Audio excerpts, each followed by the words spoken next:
بسم الله الرحمن الرحيم والحمد لله رب العالمين والصلاة والسلام على رسول خير خلقه محمد وعلى آله وصحبه أجمعين. سبحانك لا علم لنا إلا ما علمتنا إنك أنت العليم الحكيم. ربي زدني علما ربي زدني علما ربي زدني علما ربي اشرح لي صدري ويسر لي أمري واحلل عقدة من اللسان يفقه قولي. صلاة التسبیح، نماز تسبیح کا بیان. یہ وہی نماز تسبیح ہے جس کا بے شمار اجر و ثواب احادیث میں منقول ہے، اور جس کے بارے میں نبی علیہ السلام نے فرمایا کہ ہر دن ایک مرتبہ پڑھی جائے، ہر دن نہ ہو تو ہفتے بھر نہ ہو تو مہینے بھر بھی نہ ہو تو سال میں ایک مرتبہ یہ نماز پڑھ لی جائے. اگر سال میں بھی نہ ہو تو پھر زندگی میں کم از کم ایک مرتبہ اس نماز کو ضرور پڑھا جائے. اس کا طریقہ کار یہ ہے کہ تکبیر تحریمہ کہہ کر ہاتھ باندھ لیے جائیں اور سبحانک اللہم یعنی ثنا پڑھ کر ولا الہ غیرک تک جب پہنچے تو اعوذ باللہ اور بسم اللہ پڑھنے سے پہلے یعنی ہر رکعت میں آپ نے جو ہے 75 مرتبہ سبحان اللہ والحمد للہ ولا الہ الا اللہ واللہ اکبر یہ تسبیح پڑھنی ہے ہر رکعت میں. تو یہ 4 رکعت کی نماز ہے. 4 رکعت میں آپ نے ہر رکعت میں یہ تسبیح 75 مرتبہ پوری کرنی ہے. اب کس طرح پوری کرنی ہے تو اس کا طریقہ کار یہ ہے کہ تکبیر تحریمہ کہہ کر ہاتھ باندھ لیے جائیں اور ثنا پڑھ کر ولا الہ غیرک تک جب پہنچے تو اعوذ باللہ بسم اللہ پڑھنے سے پہلے 15 مرتبہ یہ تسبیح پڑھ لی جائے سبحان اللہ والحمد للہ ولا الہ الا اللہ واللہ اکبر. پھر اس کے بعد سورہ فاتحہ اور سورت پڑھنے کے بعد جب انسان فارغ ہو جائے تو رکوع میں جانے سے پہلے 10 مرتبہ پھر یہ تسبیح پڑھ لی جائے. پھر انسان رکوع میں جائے، رکوع میں جا کر بھی 10 مرتبہ یہ تسبیح دوبارہ پڑھ لی جائے. پھر رکوع سے اٹھ کر قومے میں 10 مرتبہ دوبارہ پڑھی جائے. پھر جب سجدے میں جائے تو سجدے میں بھی 10 مرتبہ پڑھے. پھر جب سجدوں کے درمیان بیٹھ جائے 2 سجدوں کے درمیان تو پھر 10 مرتبہ پڑھے. پھر جب دوسرے سجدے میں جائے تو پھر 10 مرتبہ پڑھے. تو اس طرح یہ 75 پوری ہو جائیں گی ایک رکعت میں. دوسری رکعت میں پھر اسی طرح کرے کہ جب دوسری رکعت کے لیے کھڑا ہو تو سورہ فاتحہ شروع کرنے سے پہلے 15 مرتبہ پھر اس کو پڑھ لیا جائے. تو دوبارہ 15 مرتبہ اس تسبیح کو پڑھ لیا جائے اور اس کے بعد جو ہے پھر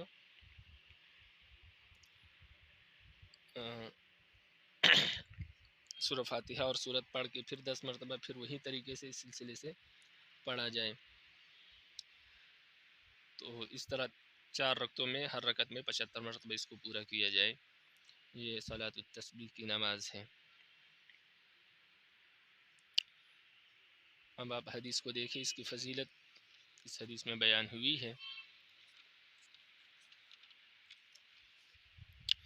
عن ابن عباس رضی اللہ تعالی عنہما، ابن عباس رضی اللہ تعالی عنہما سے روایت ہے ان النبی صلی اللہ علیہ وسلم قال لعباس بن عبد المطلب، نبی علیہ السلام نے عباس بن عبد المطلب رضی اللہ تعالی عنہ سے فرمایا، یعنی ابن عباس فرماتے ہیں کہ نبی علیہ السلام نے میرے والد یعنی حضرت عباس بن مطلب اپنے چاچا کو فرمایا، یا عباس یا عما اللہ وعطیک اللہ امنحک الا اخبرک الا افعلک بک 10 خصال. فرمایا اے میرے چچا، کیا میں آپ کو عطا نہ کروں، کیا میں آپ کو عطا نہ کروں، کیا نہ بتاؤں میں آپ کو کہ آپ کو 10 خصلتوں کا مالک نہ بنا دوں. اللہ افعل بک 10 خصال، آپ کو 10 اچھی عادات کا مالک نہ بنا دوں. خصلت عادت کو کہتے ہیں. اذا انت فعلت ذلك غفر الله ذنبك اوله واخره قديمه وحديثه خطاه وعمده صغيره وكبيره سره وعلانيته. نبی علیہ السلام نے فرمایا جب آپ یہ کام کر لے جو میں آپ کو بتاؤں گا تو رب العالمین آپ کے تمام گناہوں کو جو پہلے ہوئے ہیں پہلے والے گناہوں کو، بعد میں آنے والے گناہوں کو، پرانے گناہوں کو، نئے گناہوں کو، جو گناہ خطا سے ہوئے ہیں ان کو، اور جو آپ نے جان بوجھ کر کیے ہیں ان کو، اور چھوٹے گناہوں کو اور بڑے گناہوں کو، اور اعلانیہ اور پوشیدہ گناہوں کو اور ظاہر گناہوں کو، سب کو معاف فرما دیں گے اگر آپ نے یہ کام کیا۔ پھر فرمایا ان تصلی 4 رکعات، آپ 4 رکعت نماز پڑھیں، تقرأ فی کل رکعت فاتحۃ الکتاب و سورہ، ہر رکعت میں آپ سورہ فاتحہ بھی پڑھیں اور سورت بھی پڑھیں۔ فإذا فرغت من القراءة فی اول رکعت، جب آپ پہلی رکعت میں قرات سے فارغ ہو جائیں، وانت قائم، اور آپ کھڑے ہو، تو قلت، تو آپ کہے سبحان اللہ والحمد للہ ولا الہ الا اللہ واللہ اکبر 15 مرہ، تو آپ یہ تسبیح 15 مرتبہ پڑھے۔ تو 2 طریقے مروی ہیں نماز تسبیح کے، صلاۃ التسبیح کے۔ ایک وہ طریقہ ہے جو میں نے آپ کو پہلے بتایا، وہی آسان ہے، وہی متداول ہے، علماء کے ہاں مشہور وہی ہے، اور ایک طریقہ یہ ہے جو اس حدیث میں بیان ہو رہا ہے۔ تو دونوں طریقوں سے پڑھنا درست ہے، جائز ہے۔ بہرحال جس کے لیے جو طریقہ آسان ہو، جو سمجھ میں آئے، اس اعتبار سے پڑھ لے تاکہ درمیان میں نہ بھولے۔ نبی علیہ السلام نے فرمایا قرات پڑھنے کے بعد آپ 15 مرتبہ یہ پڑھیں، ثم ترکع فتقولها وانت راکع 10، پھر آپ رکوع کرے اور رکوع میں بھی 10 مرتبہ یہ کلمات پڑھے۔ ثم ترفع رأسك من الركوع فتقولها 10، پھر آپ رکوع سے سر اٹھائے اور 10 مرتبہ پھر اس کو پڑھے۔ ثم تهوی ساجدا، پھر آپ سجدے میں چلے جائیں، فتقولها وانت ساجد 10، پھر آپ حالت سجدہ میں اس کو 10 مرتبہ پڑھے۔ ثم ترفع رأسك من السجود فتقولها 10، پھر آپ سجدے سے سر اٹھائے اور اس کو 10 مرتبہ پھر پڑھے۔ ثم تسجدها فتقولها 10، پھر آپ سجدے میں جائے اور اس کو 10 مرتبہ پڑھے۔ ثم ترفع رأسك فتقولها 10، پھر آپ سجدے سے سر اٹھائے اور اس کو 10 مرتبہ پڑھے۔ فذلك 75 في كل ركعة۔ تو اس میں صرف یہ فرق ہے کہ دوسری رکعت میں کھڑے ہونے، جب آپ دوسری رکعت کے لیے کھڑے ہوں گے تو اس سے پہلے بیٹھ کر 10 مرتبہ پڑھی جائیں گی۔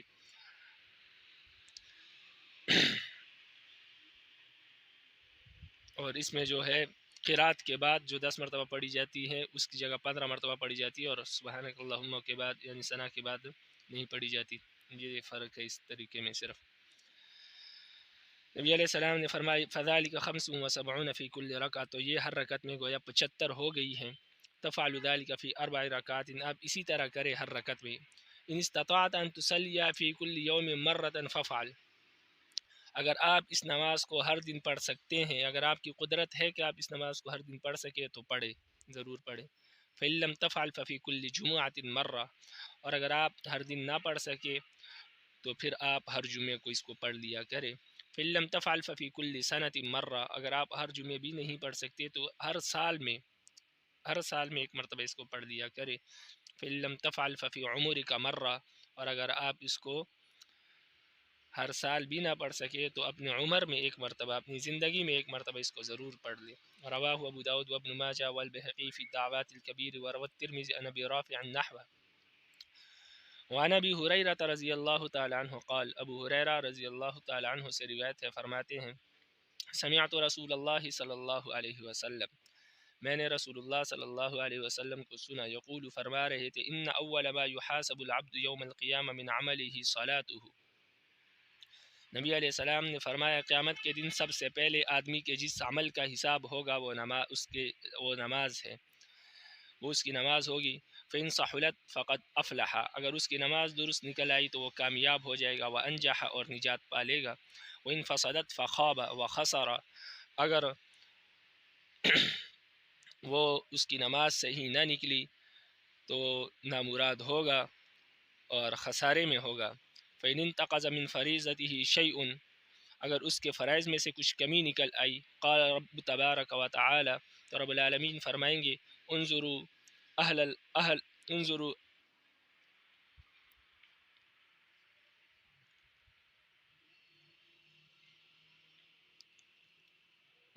هل لعبدی من تطوع فیکمل بها ما انتقص من الفرائض، نبی علیہ السلام رب العالمین فرمائیں گے جب فرائض میں کچھ کمی نکل آئے گی کہ انظروا هل لعبد من تطوع، دیکھو کیا میرے بندے کے پاس کچھ نفلی نمازیں بھی ہیں، فیکمل بها من تقص من الفریضہ، تاکہ اس نفلی نمازوں کے ذریعے سے اس کے فرائض میں جو کمی ہے وہ پوری کر لی جائے۔ ثم یکون سائر عمله علی ذلک، پھر اسی طرح اس کے تمام اعمال کا حساب ہوگا۔ تو اس حدیث سے معلوم ہوتا ہے کہ انسان کو نوافل اور سنتوں کا ذخیرہ بھی اپنے پاس کافی مقدار میں رکھنا چاہیے کہ اگر فرائض میں کچھ کمی نکل آئے تو کل قیامت کے دن رب العالمین ان فرائض اور نوافل کے ذریعے اس کو پورا فرما دیں۔ وفی روایت، اور ایک روایت میں ثم الزکوٰۃ مثل ذلک، پھر زکوٰۃ کا اسی طرح حساب لیا جائے گا۔ ثم تؤخذ الاعمال علی حسب ذلک، پھر اسی طرح باقی اعمال کا حساب و کتاب ہوگا۔ رواہ ابو داؤد و رواہ احمد عن رجل وعن ابی امامہ رضی اللہ تعالی عنہ، ابو امامہ رضی اللہ تعالی عنہ سے روایت فرماتے ہیں قال رسول اللہ صلی اللہ علیہ وسلم، رسول اللہ صلی اللہ علیہ وسلم نے فرمایا ما اذن اللہ لعبد من فی شیء افضل من الرکعتین یصلیھا، نبی علیہ السلام نے فرمایا اللہ جل شانہ بندے کے کسی عمل پر اپنی رحمت کے ساتھ اتنا زیادہ متوجہ نہیں ہوتا جتنا کہ اس کی پڑھی ہوئی 2 رکعت نماز پر۔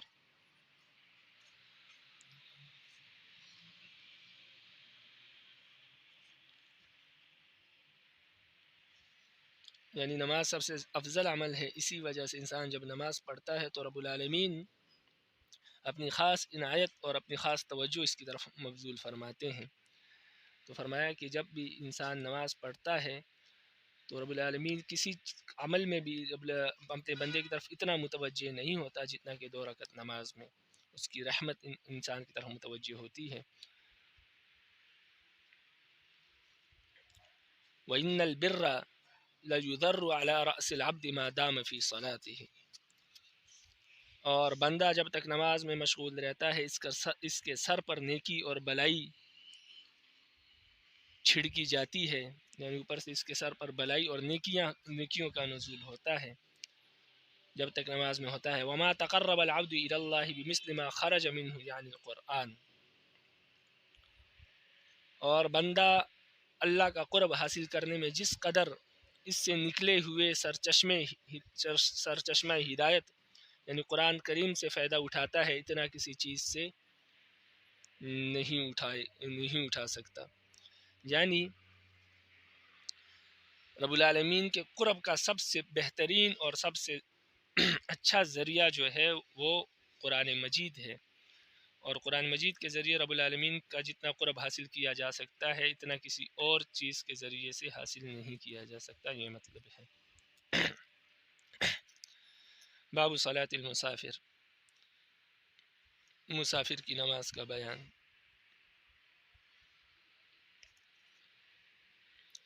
یعنی قصر نماز کا بیان۔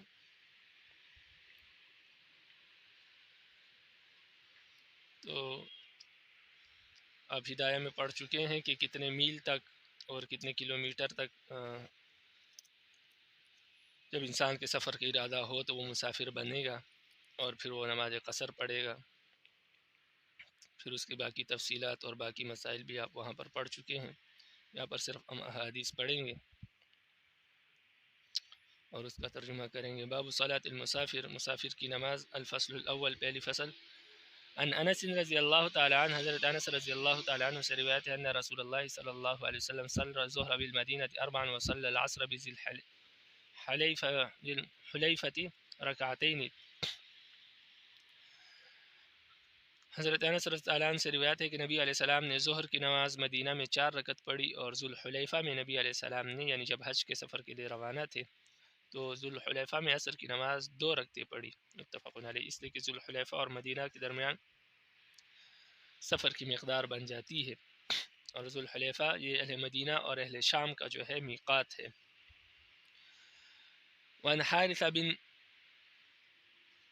حارثة بن وهب الخزاعي قال صلى بنا رسول اللہ صلی اللہ علیہ وسلم، حارثہ بن وہب خزاعی رضی اللہ تعالیٰ عنہ فرماتے ہیں کہ ہمیں نبی علیہ السلام نے نماز پڑھائی ونحن اکثر ما كنا قط وآمنه بمنا رکعتین،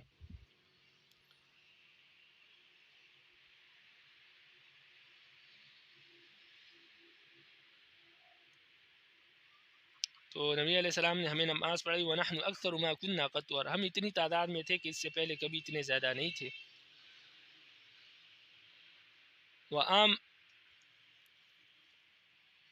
وآمنه بمنا رکعتین، اور نبی علیہ السلام نے ہمیں مینا میں 2 رکعت نماز پڑھائی. متفق علیہ. جس سے معلوم ہوا کہ مینا بھی مدت سفر مقدار سفر بن جاتی ہے مینا تک.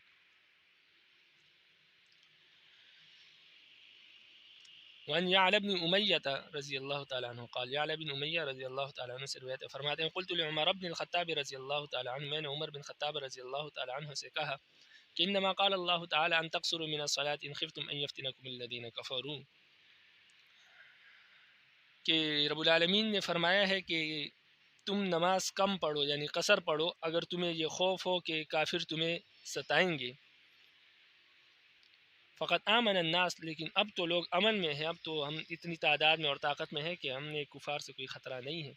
قال عمر، تو عمر نے کہا عجبت مما عجبت منہ، فرمایا جس چیز کی وجہ سے آپ حیران ہیں، آپ کو سمجھ نہیں آ رہی، میں بھی اس کی وجہ سے حیران اور پریشان تھا کہ اب تو ہمیں کافر ستا نہیں سکتے، اب تو ہماری طاقت زیادہ ہے اور ہماری حکومت ہے. فسألت رسول اللہ صلی اللہ علیہ وسلم، تو میں نے رسول اللہ صلی اللہ علیہ وسلم سے اس کے متعلق پوچھا. فقال، تو نبی علیہ السلام نے فرمایا صدقۃ تصدق اللہ بها علیکم فاقبلوا صدقتہ، یہ قصر نماز جو ہے یہ رب العالمین نے ایک صدقہ کیا ہے تم لوگوں پر، تو رب العالمین کے صدقے کو قبول کرو. اور رب العالمین کا صدقہ اسی قابل ہے کہ اس کو انسان خوشی سے قبول کرے. اس لیے احناف فرماتے ہیں کہ قصر نماز پڑھنا ضروری ہے، اور اگر انسان سفر میں ہے تو وہ پوری نماز نہیں پڑھ سکتا، اس لیے کہ اللہ کا صدقہ ہے، اس کو پورا کرنا اور اس کو قبول کرنا ضروری ہے. لیکن امام شافعی رحمہ اللہ فرماتے ہیں کہ نہیں، قصر کی اجازت ہے اور پوری پڑھنا بہتر ہے. تو ان کے مقابلے میں ہم یہ دلیل پیش کرتے ہیں. وعن انس رضی اللہ تعالیٰ عنہ قال، حضرت انس رضی اللہ تعالیٰ عنہ سے روایت فرماتے ہیں خرجنا مع رسول اللہ صلی اللہ علیہ وسلم من المدینہ، ہم نبی علیہ السلام کے ساتھ مدینہ سے نکلے مکہ کی طرف. فکان یصلی رکعتین، تو نبی علیہ السلام ہمیں 2 رکعت پڑھاتے تھے، یعنی راستے میں 2 رکعت پڑھاتے تھے. حتی رجعنا الی المدینہ، یہاں تک کہ ہم مدینہ واپس پہنچے. تو قیل له اقمتم بمکہ شیئا قال اقمنا بها 10. تو جب ہم واپس پہنچے مدینہ میں تو حضرت انس سے پوچھا گیا کہ آپ لوگ مکہ میں کچھ دن ٹھہرے تھے؟ تو حضرت انس رضی اللہ عنہ نے فرمایا کہ ہم لوگ مکہ میں 10 دن ٹھہرے تھے. تو 10 دن سے انسان مقیم نہیں بنتا، اس وجہ سے قصر نماز پڑھ رہے تھے. وعن ابن عباس رضی اللہ تعالی عنہما، ابن عباس رضی اللہ تعالی عنہما سے روایت فرماتے ہیں سافر النبی صلی اللہ علیہ وسلم سفرا فاقام 19 یوما، نبی علیہ السلام نے ایک جگہ سفر کیا اور وہاں پر 19 دن نبی علیہ السلام ٹھہرے. یصلی رکعتین، نبی علیہ السلام 2 رکعت ہی پڑھتے تھے. قال ابن عباس رضی اللہ عنہ نے فرمایا فنحن نصلی فيما بيننا وبين مکہ 19 رکعتین، 19 رکعتین.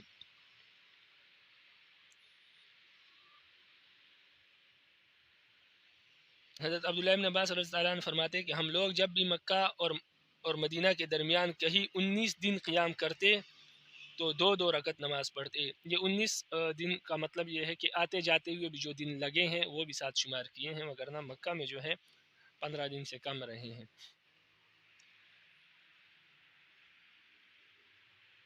فَإِذَا قُمْنَا أَكْثَرَ مِنْ ذَلِكَ صَلَّيْنَا أَرْبَعًا، اور جب ہم 19 دن سے زیادہ رہتے تھے تو پھر یہ ہے کہ ہم 4 رکعت نماز پڑھتے تھے. تو یہ راستے کے دن بھی ساتھ شمار ہے، ورنہ مقام پر رہنے کے صرف 15 دن ہیں. وعن حفص بن عاصم رضی اللہ تعالیٰ عنہ سے روایت فرماتے ہیں صاحبت ابن عمر فی طریق مکہ، فرماتے ہیں کہ میں مکہ کے راستے میں، یعنی مکہ کی طرف ہم جا رہے تھے اور میں ابن عمر کے ساتھ تھا. فصلی لنا الظہر رکعتین، تو انہوں نے ہمیں ظہر کی 2 رکعت پڑھائی. ثم جاء رحلہ، پھر وہ اپنے سواری کے پاس آئے، وجلس اور بیٹھ گئے. فرآ ناسا قائما، تو انہوں نے کچھ لوگوں کو دیکھا کہ وہ اب بھی کھڑے ہیں نماز کے لیے. فقال، تو کہنے لگے ما یصنع هؤلاء، یہ لوگ کیا کر رہے ہیں؟ قلت یسبحون، میں نے کہا کہ یہ تو نفل پڑھ رہے ہیں. قال لو كنت مسبحا اتممت صلاتي، فرمایا اگر میں نفل پڑھتا اگر میں نفل پڑھتا تو اس سے بہتر تھا کہ میں اپنی نماز پوری کر لیتا. صاحب تو رسول اللہ صلی اللہ علیہ وسلم، میں نبی علیہ السلام کے ساتھ تھا. فکان لا یزید فی السفر علی رکعتین، وہ 2 رکعتوں سے زیادہ نہیں پڑھتے تھے. وابا بکر و عمر و عثمان کذالک، ابو بکر، عمر اور عثمان کے ساتھ بھی تھا، وہ بھی 2 رکعتوں سے زیادہ نہیں پڑھتے تھے. یعنی جائز ہے کہ آپ صرف 2 رکعت نماز پڑھیں، اس سے زیادہ نہ پڑھیں، اس کا جواز ہے. لیکن اگر کوئی سنتے پڑھ رہا ہے تو سنتوں کی اجازت ہے. وعن ابن عباس رضی اللہ تعالیٰ عنہما قال، ابن عباس رضی اللہ تعالیٰ عنہما سے روایت فرماتے ہیں کان رسول اللہ صلی اللہ علیہ وسلم، رسول اللہ صلی اللہ علیہ وسلم یجمع بین صلاة الظہر والعصر اذا کان علی ظہر سیر ویجمع بین المغرب والعشاء. نبی علیہ السلام جب سفر میں ہوتے تو ظہر اور عصر کی نماز ایک ساتھ پڑھتے تھے. اسی طرح مغرب اور عشاء کی نماز بھی ایک ساتھ پڑھتے تھے.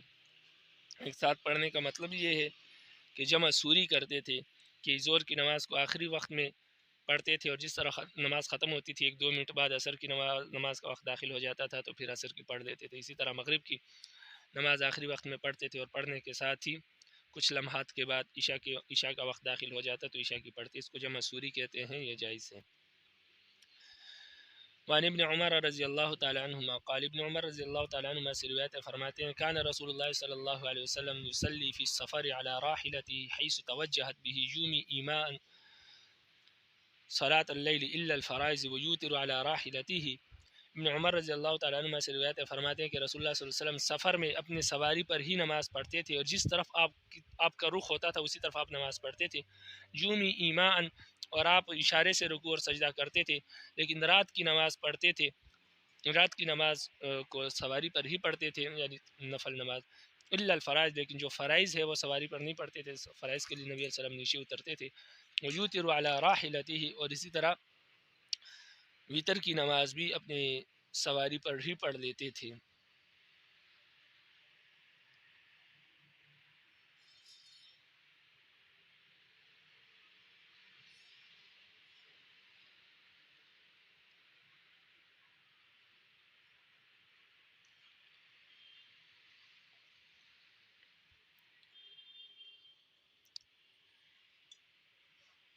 تو بہرحال ویتر کی نماز تو خیر سواری پر نہیں پڑھ سکتے، لیکن اس کے علاوہ باقی نمازیں جو ہے نفل وغیرہ وہ سواری پر پڑھ سکتے ہیں، سنتے وغیرہ بھی پڑھ سکتے ہیں، کیونکہ دوسری روایات میں صرف نوافل کا ذکر آیا ہے.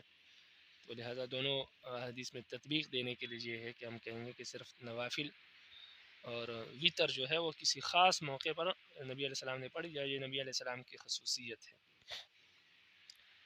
الفصل الثانی، دوسری فصل.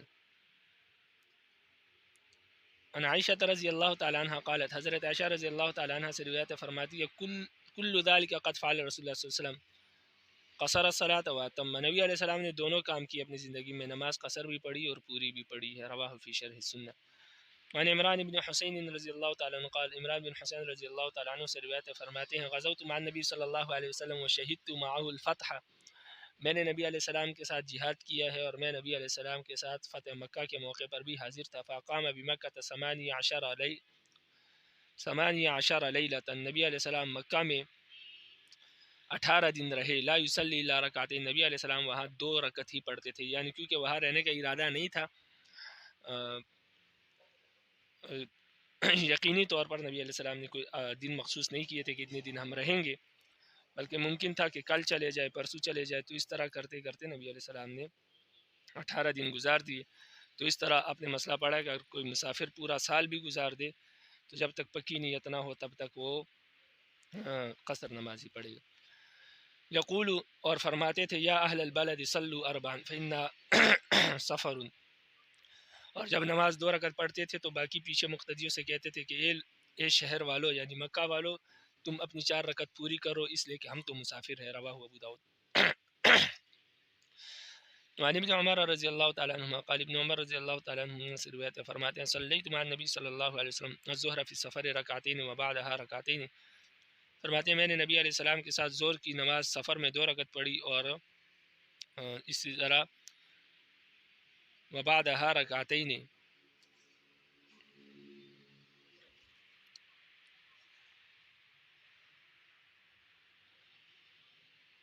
اور اس کے بعد یعنی سنت کی 2 رکعت بھی نبی علیہ السلام کے ساتھ پڑھی. نبی علیہ السلام نے سنتے بھی پڑھی 2 رکعت ظہر کی نماز کے بعد. وفی روایت میں ہے کہ فرماتے ہیں صلیت مع نبی صلی اللہ علیہ وسلم فی الحضر والسفر، میں نبی علیہ السلام کے ساتھ سفر اور حضر دونوں میں نماز پڑھی ہے. فصلیت معه فی الحضر الظہر 4 وبعدها رکعتین، اور میں نبی علیہ السلام کے ساتھ حضر میں ظہر کی 2 رکعتیں پڑھی ہے اور اس کے بعد 2 سنتے بھی پڑھی ہے. وصلیت معه فی السفر الظہر رکعتین وبعدها رکعتین، اور میں نبی علیہ السلام کے ساتھ سفر میں بھی ظہر کی 2 رکعتیں پڑھی ہیں فرض، اور اس کے بعد 2 سنتے پڑھی ہیں. والعصر رکعتین، اور عصر کی بھی 2 رکعتیں پڑھی ہیں. ولم یصلی بعدها شیئا، اور نبی علیہ السلام نے عصر کے بعد کبھی کوئی نماز نہیں پڑھی. والمغرب فی الحضر والسفر سواء 3 رکعات، اور مغرب کی نماز سفر اور حضر میں نبی علیہ السلام نے 3 ہی رکعتیں پڑھائی ہے. ولا ينقص فی حضر ولا سفر، اور نہ سفر اور حضر میں کبھی 3 رکعتوں سے کم نہیں پڑھی. وہی وتر النہار، اور یہ دن کے وتر ہیں. وبعدها رکعتین، اور مغرب کے بعد 2 رکعتیں بھی پڑھی ہے جو سنتے ہیں. رواہ الترمذی. عن معاذ بن جبل رضی اللہ تعالی عنہ قال، معاذ بن جبل رضی اللہ تعالی عنہ سے روایت فرماتے ہیں کان النبی صلی اللہ علیہ وسلم فی غزوۃ تبوک، نبی علیہ السلام غزوہ تبوک میں تھے. اذا زاغت الشمس قبل ان يرتحل جمع بین الظہر والعصر، نبی علیہ السلام غزوہ تبوک میں تھے کہ جب سورج ڈل گیا